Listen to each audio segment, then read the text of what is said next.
او جی نبی قبر میں زندہ، کوئی کہے گا زندہ نہیں ہے، لوگ کہتے ہیں ادھر جائے، ادھر بھی مولوی ہے، ادھر بھی مولوی ہے، میں نے کہا ادھر جا جدھر نبی نے بھیجا ہے۔ او جی 3 طلاق 2 تو 3 ہے، کوئی کہتے 3 2 تو 1 ہے، لوگ کہتے ہم کدھر جائیں، مسئلہ بڑا اہم ہے، ادھر بھی مولوی ہے، ادھر بھی مولوی ہے، میں نے کہا ادھر جا جدھر پیغمبر نے بھیجا ہے۔ میرے نبی نے فرمایا کہ جب امت میں اختلاف ہو، فیصلہ خلیفہ راشد کا دیکھ لینا، حضرت عمر بن خطاب کا فیصلہ ہے، اگر 3 طلاق 2 تو 3 ہے۔ ساتھ نبی نے یہ بھی فرمایا میرا عمر وہ ہے ان اللہ جعل الحق علی لسان عمر و قلبہ، یہ سوچتا بھی ٹھیک ہے، یہ بولتا بھی ٹھیک ہے۔ سمجھ آئی؟ الہن سے مراد ہر بت ہے اور اللہ سے مراد خاص خدا ہے، جماعت سے مراد ہر گروہ ہے، بل جماعت سے مراد خاص پیغمبر کے صحابہ۔ اہل سنت والجماعت کا معنی ہم نے سنت میں نبی کی طرف نسبت کی ہے، حضور دین کامل کو دینے والے ہیں، اور والجماعت کا معنی پیغمبر سے دین کو لے کے آگے دین کو پھیلانے والے ہیں۔ لیکن اس جماعت میں بھی توجہ رکھنا، 4 افراد وہ ہے کہ جن کی حیثیت الگ ہے، بقیہ کی حیثیت الگ ہے۔ آپ کو وہ 4 کون ہیں؟ نمبر 1 ابو بکر ہے، نمبر 2 عمر ہے، نمبر 3 عثمان ہے، نمبر 4 علی ہے۔ ان 4 کی حیثیت کو جدا ہے، اس لیے یہ صحابی بھی ہے، خلیفہ راشد بھی ہے، یہ صحابی بھی ہے، نبوت کے جانشین بھی ہے۔ ان کے لیے میرے نبی نے ایک ممتاز لفظ استعمال فرمایا، فَإِنَّهُ مَن يَعِشْ مِنكُمْ بَعْدِي فَسَيَرَى اخْتِلَافًا كَثِيرًا، میں نبی دنیا چھوڑ جاؤں گا، میرے دین میں تمہیں اختلاف نظر آئے گا، میں دنیا چھوڑ جاؤں گا، تمہیں دین میں اختلاف نظر۔ آپ یہی پریشانی ہے نا، مولوی صاحب کی کریے، بڑا اختلاف ہے، کوئی مولوی کچھ جانتے رہتے، کوئی کچھ جانتے ہیں، کوئی اے آندے ہیں کوئی او آندے ہیں، اسی کتے جائیے ان پڑھ بندے ہیں۔ میں نے کہا تو ایڈا بھی ان پڑھ رہے ہیں جنہ تو سمجھنا۔ کوئی دنیا میں آپ کے راولہ کوٹ میں بندہ کہتے ہیں ہم مفتی صاحب بہت پریشان ہیں، ادھر سیاسی جماعت یہ ہے، ادھر یہ ہے، ادھر یہ ہے، ہم بڑے پریشان ہیں، کس کو ووٹ دے، ہم تو برباد ہو گئے۔ تم کبھی نہیں کہتے 10 جماعتوں میں سے ایک کا پرچم بھی اٹھاتے ہو، لڑائیاں بھی لڑتے ہو، جیلیں بھی کرتے ہو، اور جب دین کا معاملہ ہے عمل تو کرنا نہیں ہے نا، ہم بہت پریشان ہیں کدھر جائیں، کوئی یہ کہتا ہے کوئی یہ کہتا ہے، تو پھر الیکشن کے موقع پر ووٹ بھی نہ دو نا، سیاسی جماعتوں کے پرچم اپنے گھر پہ نہ لگاؤ نا، اور کوئی جی ہم کدھر جائیں، ساتھ لوگ ہیں، کوئی کچھ کہتا ہے کوئی کچھ کہتا ہے، ادھر تو آپ دوڑتے ہیں، ہماری باری ہم کدھر جائیں، بہت پریشان ہیں۔ تم اتنے پریشان نہیں ہو جتنی پریشانی کا اظہار کرتے ہو۔ اور بات سمجھ آ رہی ہے آپ کو؟ اتنے سادے نہ بنا کرو، اور ہم سمجھتے ہیں اصل مسئلہ کیا ہے۔ میں بات سمجھانے لگا ہوں، اللہ کے نبی نے فرمایا کہ دین میں اختلاف ہوگا، دین میں اختلاف ہونا ہے۔ اب اختلاف کا حل کیا ہے؟ رسول اللہ صلی اللہ علیہ وسلم نے فرمایا فَإِنَّهُ مَن يَعِشْ مِنكُمْ بَعْدِي فَسَيَرَى اخْتِلَافًا كَثِيرًا، میرے جانے کے بعد اختلاف ہوں گے۔ اللہ کے نبی اختلاف حل کیسے کریں؟ فرمایا فَعَلَيْكُمْ بِسُنَّتِي، بے حدیثی نہیں کہا، بے سنتی کہا ہے۔ اگر اختلاف کا حل دیکھنا ہو میری سنت کو دیکھ لینا، اگر اس میں نہ ملے فرمایا سنت الخلفاء الراشدین المہدیین، خلیفہ راشد کا فیصلہ دیکھ لینا۔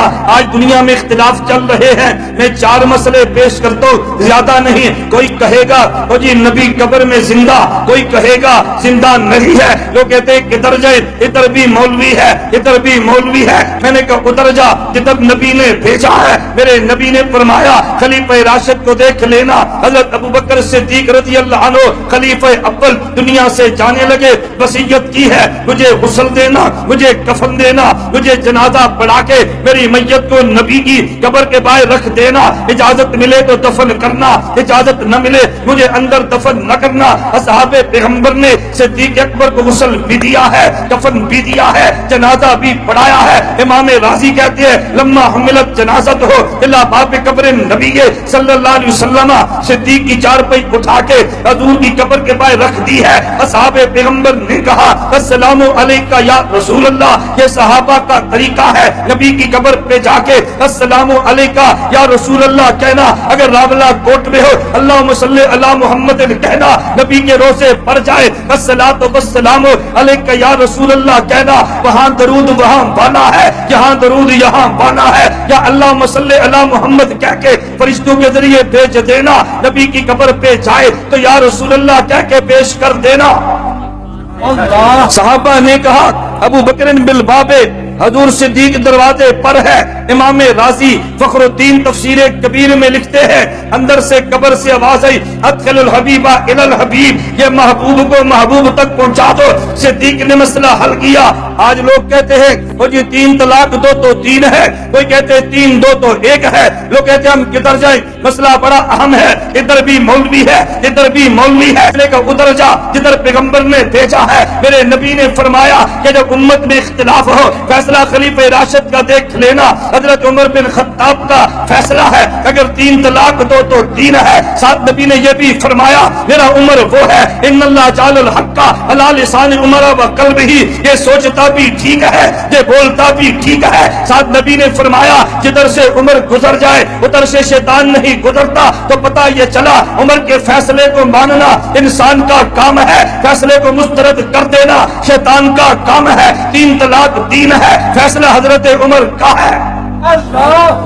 میں ابھی 3 دن قبل کراچی میں تھا، مجھے ایک شخص ملا کہتے جی ہمارے گھر میں ایک آدمی نے بیوی کو طلاق دے دی ہے، اور آج ہی صبح دنیا ٹی وی پر میں آپ کا درس سن رہا تھا اور آپ نے ٹی وی پر کہا 3 طلاق 3 ہے۔ میں نے کہا ہے، میں آپ بھی کہتا ہوں قاضی ذاکر نائک نے کہا کہ 3 طلاق دو تو 1 ہے۔ میں نے کہا دلیل کیا دی ہے؟ کہتے ذاکر نائک کہنے لگا، ذاکر نائک نے کہا آدمی جب طلاق دیتا ہے تو غصے میں دیتا ہے، اس لیے اس کی بات کا اعتبار نہیں کرتے۔ میں نے کہا میں تجھے 3 تھپڑ ماروں FIR کٹانا، کیا مولوی صاحب نے 1 ماری ہے؟ لوگ پوچھے کیوں؟ کہنا غصے میں تھے نا، اس لیے میں نے 1 لکھائی ہے۔ تو میں کوئی گولی مارے 3 بندے مر جائیں FIR میں 1 لکھانا، کیونکہ غصے میں 3 مار دیے تھے۔ میں نے کہا اللہ کا بندہ اگر غصے میں بات نافذ نہیں کرنی تو 1 بھی نہ کرو، اگر نافذ کرنی ہے تو پھر 3 کرو۔ میں نے کہا مجھے یہ بتا کوئی بندہ طلاق پیار سے بھی دیتا ہے، بیوی کو گود میں بٹھا لے اس کی زلفوں پہ ہاتھ مارنا شروع کرے، اس سے بوسو کنار بھی کرے اور کہ میری جان تیرے بغیر میں زندہ نہیں رہ سکتا، تو میری جان ہے میرا پیار ہے میرا دل ہے، چل تجھے 3 طلاق۔ میں نے کہا کوئی یوں بھی طلاق دیتا ہے؟ اس عقل مند سے پوچھو۔ میں نے کہا اس عقل مند سے پوچھو، کوئی غصے میں جب بھی طلاق دے گا تو غصے میں دے گا نا، کوئی پیار سے طلاق دیتا ہے؟ جب میں نے ٹی وی پر بیان کیا نا 3 طلاق دو تو 3 ہے، ایک بندے کے اسلام آباد سے فون آ گیا، مولانا صاحب جب قرآن نے 3 طلاقیں دینے سے منع کیا ہے تو پھر 3 طلاق دو گے تو ہوگی کیسے؟ میں نے کہا قرآن نے بندے کو گولی مارنے سے منع کیا ہے، جب گولی مار دو گے تو مرے گا یا نہیں؟ تو نے کہا جی مر جائے گا، تو میں نے کہا یہ بھی ہو جائے گی۔ مجھے بتاؤ قرآن نے بندہ قتل کرنے سے منع کیا یا نہیں؟ بولو نا۔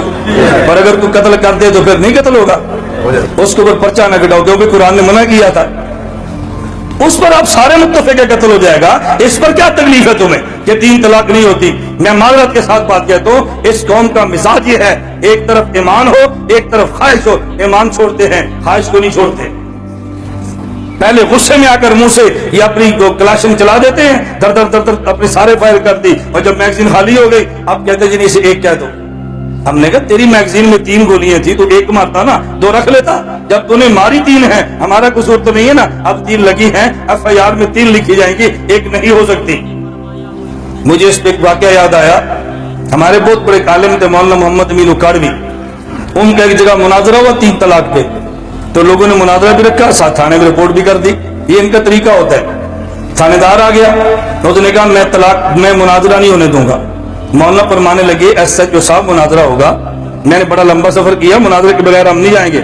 اس نے کہا مولوی صاحب نہیں ہوگا۔ مولانا نے فرمایا تمہارے پاس طاقت ہے، تم ثالث بن کے فیصلہ کر دو۔ اس نے کہا میں نے کہہ دیا نا مولوی نہیں ہوگا، اگر تم نے میری بات نہ مانی میں تمہیں جوتے مار کے یہاں سے نکال دوں گا، مناظرہ نہیں ہوگا۔ مولانا قاضی بڑے خوش ہوئے، آپ کے تھانے دار نے کہا جوتے ماروں گا، مولانا بہت خوش ہوئے۔